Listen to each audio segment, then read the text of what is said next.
Environnement inscrit à l'article 1er de la Constitution, feu vert de l'Assemblée. L'Assemblée nationale a donné vendredi un large feu vert à l'inscription de la préservation de l'environnement à l'article 1er de la Constitution, comme le souhaitait le ministre de la Transition écologique Nicolas Hulot.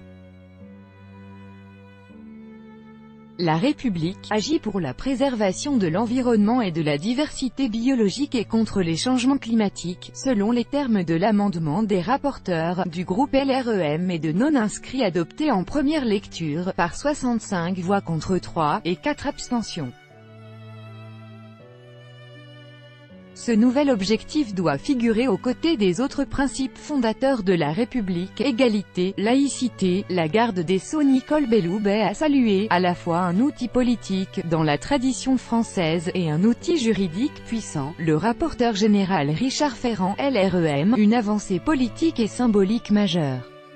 Co-rapporteur, la marcheuse Yael Braun-Pivet a rappelé que le climat ne figurait pas dans la charte de l'environnement ni dans la Constitution, alors que la France a été à la pointe. Avec l'accord de Paris en 2015, l'exécutif avait initialement proposé d'ajouter à l'article 34 de la Constitution l'action contre les changements climatiques aux principes fondamentaux déterminés par la loi, mais les ONG et des députés de plusieurs bords avaient réclamé d'aller plus loin.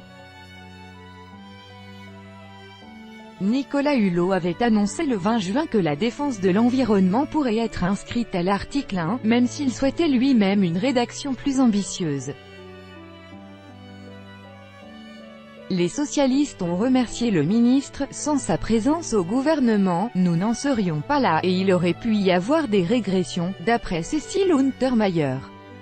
La députée a aussi dit sa crainte que le Sénat à majorité de droite, qui doit voter les mêmes dispositions que l'Assemblée pour qu'elles soient gravées dans le marbre, ne soit pas extrêmement engagé. Un long débat a eu lieu dans l'hémicycle sur la formulation souhaitable: agir pour la protection de l'environnement, ou plutôt assurer, garantir. Vous ne vous imposez pas une garantie de résultat, alors que cela devient une urgence absolue, a estimé l'insoumis Éric Coquerel. Le communiste Sébastien Jumel, jugeant également qu'agir n'engage pas suffisamment l'État, Philippe Vigier eût dit agir, le considérant aussi pas à la hauteur des enjeux. Il sera très difficile pour le citoyen de démontrer l'action ou l'inaction de l'État, ont également plaidé les socialistes.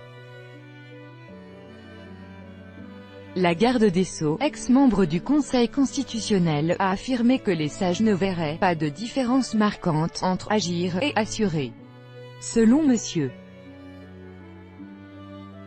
Ferrand, une obligation de résultat théorique serait une incantation sans lendemain. Pour leur part, les Républicains, qui se sont partagés dans leur vote, auraient préféré une inscription à l'article 34, faute de quoi nous nous piégeons avec des risques pour la liberté d'entreprendre ou le droit de propriété, d'après Philippe Gosselin. Tout droit de reproduction et de représentation réservé. Copyright 2018, Agence France Presse.